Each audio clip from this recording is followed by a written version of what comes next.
नमस्कार, देवभूमि लाइव देख रहे हैं आप। आपके साथ मैं हूं रंजना सिंह राठौड़। बुलेटिन का आगाज करेंगे। सीएम पुष्कर सिंह धामी मसूरी पहुंचे हैं। शहीद स्थल पर शहीदों की उन्होंने श्रद्धांजलि दी है। इस दौरान कैबिनेट मंत्री गणेश जोशी भी उनके साथ मौजूद रहे। केंद्रीय राज्य मंत्री अजय भट्ट भी शामिल हुए। मसूरी गोलीकांड में शहीदों को याद किया। तस्वीरें आपको दिखा रहे हैं जहां पर शहीदों को उन्होंने श्रद्धांजलि दी। शहीद स्थल की तस्वीरें जहां पर शहीदों को श्रद्धांजलि देने वो पहुंचे। इस दौरान कैबिनेट मंत्री गणेश जोशी भी उनके साथ मौजूद रहे।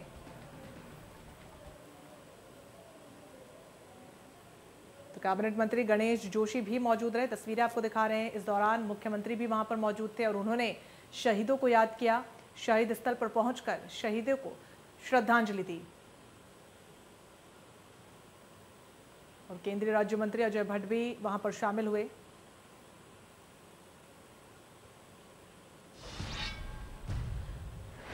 तो वहीं गणेश जोशी जिस वक्त मंच पर बैठे लोगों का आभार व्यक्त कर रहे थे, उस वक्त ऐसा हुआ कि सामने जनता बैठी हुई थी और जैसे ही उन्होंने कुछ गणमान्य लोगों के साथ मुख्यमंत्री पुष्कर सिंह धामी का नाम लिया, उन्होंने कहा कि मंच पर बैठे हमारे ओजस्वी, ऊर्जावान और सैनिक पुत्र पूर्व मुख्यमंत्री पुष्कर सिंह। और इतना कहना ही था कि किसी ने कहा कि आपने सीएम को पूर्व सीएम बोल दिया। तब गलती को सुधारते हुए उन्होंने कहा कि 15 से 20 साल बाद तो वो पूर्व हो जाएंगे। लेने आए हमारे प्रदेश के यशस्वी, ऊर्जावान, सैनिक पुत्र पूर्व मुख्यमंत्री आदरणीय पुष्कर सिंह धामी जी, हमारे केंद्र सरकार में वर्तमान मुख्यमंत्री बोला मैंने अरे मुख्यमंत्री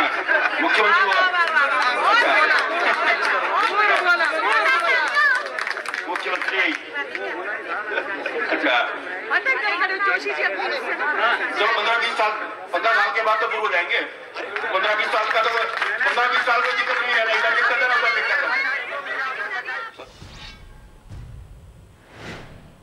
तो वहीं आम आदमी पार्टी ने उत्तराखंड मुक्त विश्वविद्यालय में फर्जीवाड़े का आरोप लगाया है। आम आदमी पार्टी का कहना है कि रीजनल डायरेक्टर की नियुक्ति में नियमों की अनदेखी के अलावा शिक्षा मंत्री और अधिकारियों के रिश्तेदारों को नौकरियां दी जा रही हैं। आम आदमी पार्टी ने कुलपति और उच्च शिक्षा मंत्री से इस्तीफे की मांग की है। सभी भर्तियों को तुरंत रद्द न करने पर आंदोलन की चेतावनी दी गई है। आम आदमी पार्टी के प्रदेश प्रवक्ता नवीन पिरशारी ने कहा कि रीजनल डायरेक्टर की नियुक्ति में फर्जीवाड़ा किया गया है। उन्होंने कहा कि मुक्त विश्वविद्यालय को बीजेपी ने अपनी प्राइवेट लिमिटेड कंपनी बना दिया है और ऐसे में अपनों को नौकरियां बांटी जा रही हैं।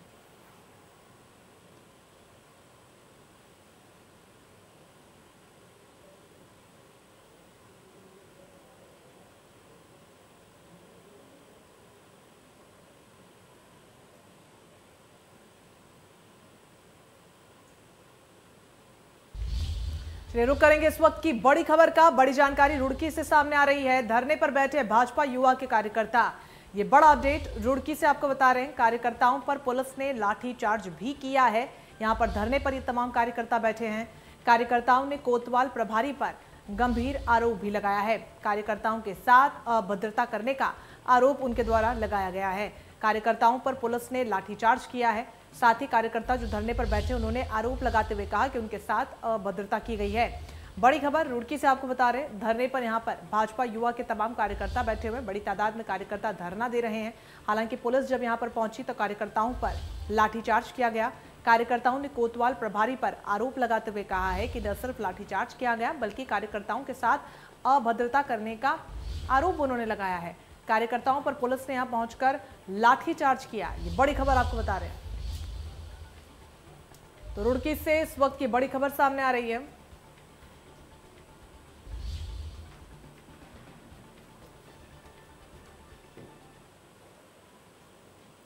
इस बीच बड़ी खबर मसूरी से सामने आ रही है। मसूरी से बड़ी खबर सामने आ रही है, उसका रुख कर लेते हैं। सीएम धामी ने भूस्खलन क्षेत्र का निरीक्षण किया है। तस्वीरें आपको दिखा रहे हैं। जल्द यहां पर पहाड़ का ट्रीटमेंट होगा। पहाड़ के ट्रीटमेंट को लेकर योजना बनाने के निर्देश भी दिए गए हैं। भूस्खलन ने लोगों के व्यवसाय पर बड़ा असर डाला है। लगातार तस्वीरें लैंडस्लाइड को लेकर सामने आ रही हैं। जल्द शुरू होगा पहाड़ के ट्रीटमेंट का काम और ये आने वाले समय में बहुत ज्यादा महत्वपूर्ण भी होने वाला है। मौके पर मौजूद आला अधिकारी भी रहे जिनको जरूरी दिशा निर्देश दिए गए। तो मुख्यमंत्री द्वारा ये निरीक्षण यहाँ पर किया गया है। पुष्कर सिंह धामी यहाँ मसूरी पहुंचे और भूस्खलन क्षेत्र का उन्होंने निरीक्षण किया। साथ ही पहाड़ के ट्रीटमेंट को लेकर योजना बनाने के भी उन्होंने निर्देश दिए हैं। भूस्खलन ने लोगों के व्यवसाय पर खासा प्रभाव डाला है।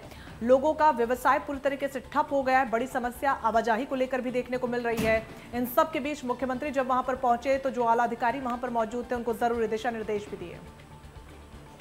हुई है। मैं यहाँ से जाने के बाद वहाँ पर स्थलीय निरीक्षण करूँगा। सभी पीडब्ल्यूडी विभाग के सभी अभियंताओं को, सभी उनके अधिकारियों को वहाँ पर बुलाया है और उसमें देखेंगे कि वो बार बार क्यों भूस्खलन होता है, कैसे उसका ट्रीटमेंट हो सकता है। वन टाइम सेटलमेंट की बहुत ज़्यादा मांग उठ रही है, उसकी प्रक्रिया को चालू करेंगे।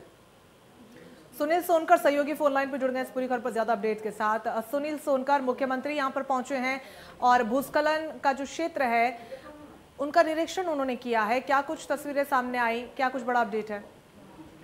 देखिए, यहाँ पर मुख्यमंत्री पुष्कर सिंह धामी द्वारा मसूरी देहरादून मार्ग गलोगी पावर के पास जो लगातार भूस्खलन हो रहा है और काफी डेंजर जोन ये बन गया था, उसको लेकर आज यहाँ पर अधिकारियों के साथ निरीक्षण किया है। इस मौके पर कैबिनेट मंत्री गणेश जोशी भी मौके पर मौजूद थे और उन्होंने मुख्यमंत्री को बताया कि फ्रांस की जो कंपनी है वो ऐसे पहाड़ों का ट्रीटमेंट करती है और अगर उस कंपनी से पहाड़ का ट्रीटमेंट कराया जाता है तो जो नुकसान, जो दिक्कतें यहाँ पर लोगों को हो रही है वो नहीं होगा। फिलहाल यहाँ पर मुख्यमंत्री ने आश्वस्त कराया है कि वो फ्रांस वाली कंपनी से भी बात करेंगे। फिलहाल उन्होंने लोक निर्माण विभाग के अधिकारियों को निर्देश दिया है कि जल्द से जल्द इस पूरे पहाड़ का ट्रीटमेंट का कार्य योजना बनाई जाए जिससे कि जल्द इस काम को शुरू किया जा सके। जी बिल्कुल, जल्दी पहाड़ का ट्रीटमेंट करने को लेकर भी उन्होंने निर्देश दिए हैं। क्या कुछ संभावना है, कब तक ये काम शुरू हो सकता है?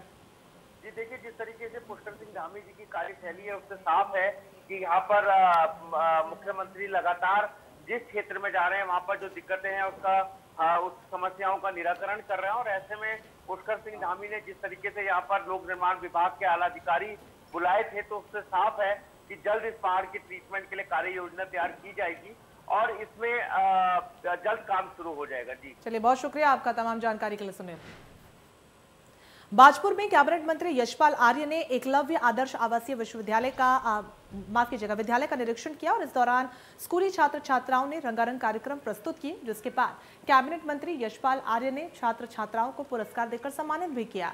बता दें कि उत्तराखंड सरकार के कैबिनेट मंत्री यशपाल आर्य द्वारा बाजपुर के गांव दियोहरी में करोड़ों की लागत से एकलव्य आदर्श आवासीय विश्वविद्यालय का निर्माण काम शुरू कर दिया गया है, लेकिन जमीन लीज पर होने की वजह से जिलाधिकारी ने निर्माण काम पर रोक लगा दी थी, जिसके बाद एकलव्य आदर्श आवासीय विद्यालय को किराए के भवन से चलाया जा रहा है।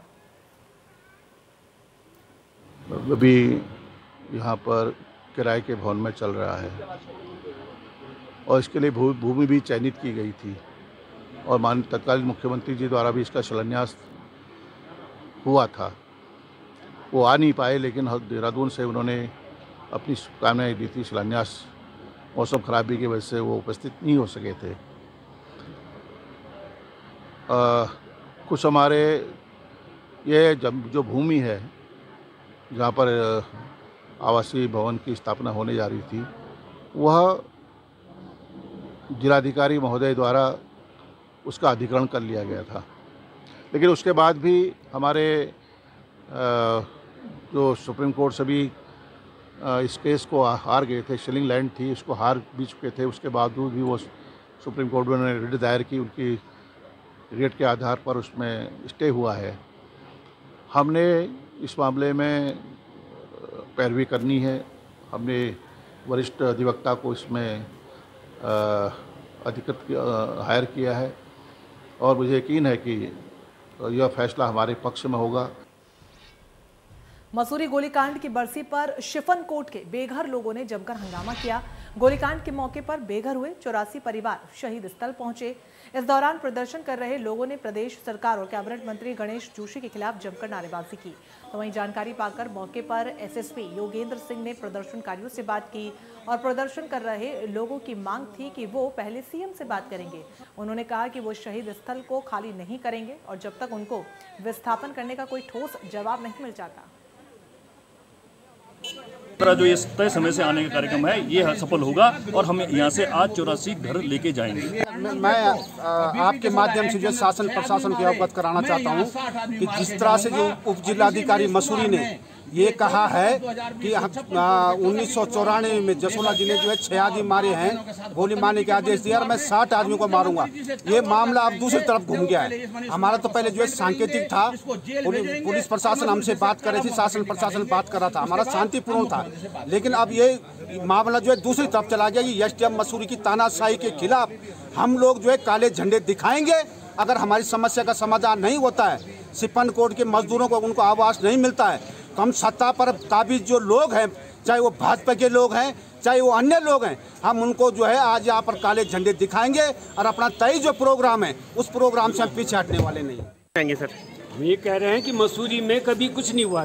94 में अगर कोई गोलीकांड हुआ था तो वो भी इनके द्वारा किया गया था। मसूरी वाले तो निहत्ते थे ना हमेशा। जी। तो फिर ये हमेशा जो है कोई भी फंक्शन होता है पुलिस जो है ऐसा घेरा मार दे। ठीक है, पूरी व्यवस्था करें, शहर की व्यवस्था करें ना, जगह जगह लगा दे अपने उसको, पर इस तरीके से घेराबंदी ना करें। हमारे आने जाने वाले लोगों को रोका जा रहा है। सॉल्व होगी क्या? वो पहले से सॉल्व क्यों नहीं की गई? जो समस्या थी तो सबको पता था कि इस तरह की समस्या है, और वो 2 सितंबर के शहीदों के श्रद्धांजलि कार्यक्रम को खराब करने की एक क्या या शासन की या आंदोलनकारियों की किसकी नीति? कौन चाहता है कि प्रशासन और पुलिस विफल रही है? बिल्कुल विफल है, 100% विफल है। अगर हम लोग तकलीफ में हैं तभी हम लोग आज अपने दर्द यहाँ पर जो है उछालने के लिए आए। हमारा दर्द है, हमारा उत्पीड़न हुआ है, हमारे गरीबों का उत्पीड़न हुआ है। मैं अनुरोध करती हूँ सरकार से कि हमारे गरीब वर्ग को घर मुहैया कराया जाए। मसूरी शिफन कोर्ट के लोगों को विस्थापित करने को लेकर प्रदर्शन कर रहे लोगों ने सीओ मसूरी नरेंद्र पंत ने प्रेस कॉन्फ्रेंस की, लोगों को समझाने की कोशिश की, लेकिन प्रदर्शन कर रहे लोग मुख्यमंत्री के मसूरी पहुंचने पर पहले उनसे बात कर कार्यक्रम में शिरकत करने की बात कह रहे हैं। वहीं प्रदर्शनकारियों का कहना है कि वो शहीद स्थल को खाली नहीं करेंगे और जब तक उनको शिफन कोर्ट के लोगों को विस्थापन करने का ठोस जवाब नहीं मिल जाता। आपको जो है हम मुख्यमंत्री जी से मिलवाएंगे, लेकिन हमने ये कहा है कि पहले सर्वधर्म सभा होगी जिसमें जो हिंदू सिख लोग और हिंदू लोग जो आप धर्म सभाएँ करेंगे। धर्म सभा के बाद जो है तो हमने का जो है जहां आप बुलाओगे हम आपको मिलने के लिए तैयार हैं। जो 10-11 आदमी हमारे प्रतिनिधि होंगे हम आपसे बात करेंगे। ऐसा शहीद स्थल खाली नहीं होगा। अच्छा, सिर्फ हम जो है 5-10 लोग वार्ता करने ले जाएंगे, बैठे रहेंगे और अगर हमारी बात होती तो ठीक है, नहीं तो हमारा काला झंडा हमारी जेबों में है, हम वो दिखाएंगे और हम जो है सिपन कोर्ट के मजदूरों की समस्या का समाधान करने के लिए आ रखे हैं, न कि कोई व्यवधान करने।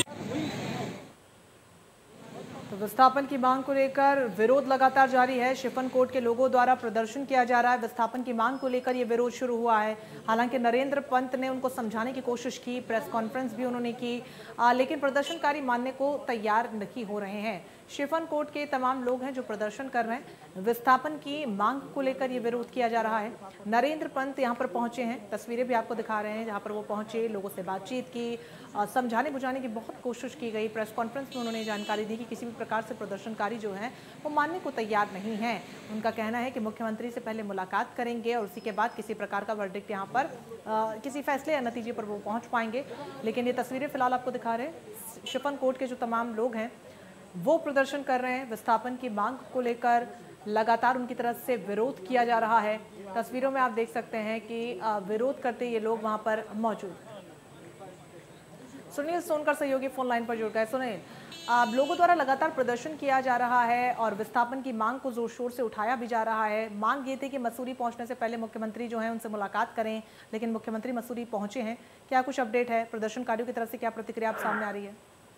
देखिए, जिस तरीके से यहाँ पर शिफन कोर्ट के लोग जो विस्थापन को लेकर प्रदर्शन कर रहे थे, उसको लेकर यहाँ पर लगातार जो लोग हैं वो आक्रोशित थे और उनका यही मांग थी कि वो पुष्कर सिंह धामी से मिले।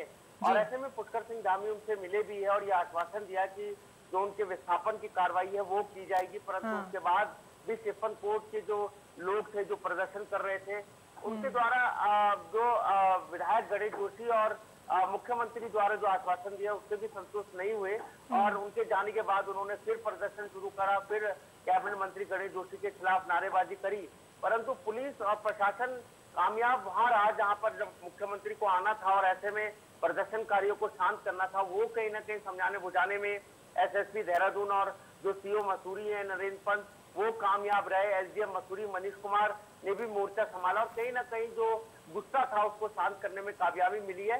फिलहाल अगर बात करी जाए तो यहाँ पर जो शिफन कोर्ट के लोग हैं वो खुश नहीं है। उनका ये कहना है कि ना तो मुख्यमंत्री ने तारीख बताई और ना समय बताया कि कब तक उनकी मांग पूरी हो जाएगी। ऐसे में वो बिल्कुल खुश नहीं है और वो इस आंदोलन को जारी रखेंगे। जी चलिए सुनीला, बने रहिए हमारे साथ, आपके पास लौटेंगे कुछ और अपडेट्स के लिए। तो मसूरी शिफन कोर्ट से बेघर हुए लोगों ने विधायक गणेश जोशी के द्वारा दिए गए उपहार को आग के हवाले कर दिया और गणेश जोशी मुर्दाबाद के नारे लगाए। प्रदर्शन कर रहे लोगों ने कहा कि मसूरी गोलीकांड के अवसर पर मुख्यमंत्री पुष्कर सिंह धामी, केंद्रीय राज्य मंत्री अजय भट्ट और कैबिनेट मंत्री गणेश जोशी शहीदों को श्रद्धांजलि देने पहुंचे थे और यहां पर उनके द्वारा शिफन कोर्ट के लोगों से बात भी की गई, पर शिफन कोर्ट के लोगों को विस्थापन करने के लिए कोई ठोस जवाब नहीं दिया गया। उन्होंने कहा कि मुख्यमंत्री ने केवल आश्वासन दिया है, जबकि ना तो जगह तय की गई है, ना ही कोई समय तय किया गया है। साथ ही उन्होंने कहा कि कैबिनेट मंत्री और मसूरी विधायक गणेश जोशी जनता को गुमराह करने का काम कर रहे हैं, जो बर्दाश्त बिल्कुल नहीं किया जाएगा। सुनील सोनकर फोन लाइन पर बने हुए हैं। सुनील, जैसा कि आप जिक्र कर रहे थे कि मुख्यमंत्री से उनकी बात भी हुई है, तमाम लोगों को आश्वासन दिया, लेकिन लोगों का भी ये कहना है कि मात्र आश्वासन भर से कुछ नहीं होगा, ना जगह तय हुई है, ना ही कोई समय। जी बिल्कुल, क्योंकि जिस तरीके से अभी आप ये गुस्सा देख रहे हैं, यहाँ पर ये पूरा जो सिनेरियो है ये मुख्यमंत्री पुष्कर सिंह धामी और गणेश जोशी का वापस जाने के बाद है। लोगों का कहना है कि जो उनको आश्वासन दिया है वो बिल्कुल भी सही नहीं है। ऐसे में ना समय बताया ना जगह बताई है, तो ये विरोध उनका जारी रहेगा। उन्होंने जो कैबिनेट मंत्री गणेश जोशी के द्वारा रक्षाबंधन के समय जो उपहार यहाँ पर महिलाओं को दिए गए थे, उस उपहार को आग के हवाले किया और साफ तौर पर गुस्सा भी यहाँ पर देखा गया। उनका ये कहना है कि वो अपनी मांग को लेकर अडिग है और जब तक उनकी मांग पूरी नहीं होती वो इस आंदोलन को बदस्तूर जारी रखेंगे। चलिए, बहुत शुक्रिया सुनील आपका तमाम जानकारी के लिए। तो प्रदर्शनकारी जो हैं वो एक हाथ से नाराज नजर आ रहे हैं। हालांकि मुख्यमंत्री ने उनको आश्वासन जरूर दिया है, लेकिन बावजूद इसके मानने के तैयार नहीं है। तो वहीं कोटद्वार की मुख्य नदी मालन, सुखरो और खो नदी में अवैध खनन का जोरों शोरों पर चल रहा है, जिसको लेकर प्रशासन समय समय पर छापेमारी भी करता है। पर इससे इतर रोज सैकड़ों की तादाद में ओवरलोड डंपर दूसरे राज्यों की ओर से रवाना हो रहे हैं, जिस कारण करोड़ों रुपए का राजस्व का नुकसान सरकार को उठाना पड़ रहा है। आज प्रशासन ने खानापूर्ति कार्रवाई को बरकरार रखते हुए एक डंपर को पकड़कर 10 से 15 दिनों के लिए अपना पल्ला झाड़ लिया। तहसीलदार विकास अवस्थी ने कहा कि आज हम क्षेत्र भ्रमण पर निकले, जिसमें आरबीएम से भरे डंपर को रोका गया, जिसको सीज भी किया गया है। ये हमारे द्वारा तहसील द्वारा और राजस्व विभाग द्वारा समय समय पर औचक निरीक्षण किया जाता है और औचक निरीक्षण के दौरान हमें वो आज जब मैं क्षेत्र भ्रमण में था तो एक डंपर पाया गया, उसके पास रवाना भी नहीं था और जब प्रथम दृष्टि लग रहा था कि वो क्या है ओवरलोडेड है, तो उसको मौके पे सीज करके हमने यहाँ पे कौड़िया पे खड़ा करवा दिया और आगे जो इसकी चालानी रिपोर्ट है वो प्रेषित कर दी जाएगी जिलाधिकारी महोदय। तो वहीं उत्तरकाशी में मौसम ने एक बार फिर से करवट बदली है। देर रात से लगातार यहां पर बारिश हो रही है। गंगोत्री राष्ट्रीय राजमार्ग पर भूस्खलन भी जारी है। कई रास्ते पूरी तरीके से बंद हो चुके हैं। लोगों को खासी परेशानी हो रही है। तो भारी बारिश के बीच भूस्खलन की जो परिस्थिति बनी हुई है, लगातार तस्वीरें सामने आ रही हैं, वो चिंता का विषय बनी हुई है। देर रात से लगातार यहां पर बारिश हो रही है। मूसलाधार बारिश के बीच एक बार फिर से लोगों का जीवन ऑफ ट्रैक होता हुआ नजर आ रहा है। गंगोत्री राष्ट्रीय राजमार्ग पर भूस्खलन की खबर है। कई रास्ते पूरी तरीके से बंद हो चुके हैं। इसी के साथ इस बुलेटिन में बस इतना ही, लेकिन लगातार बड़ी खबरों के लिए आप बने रहिए हमारे साथ। नमस्कार।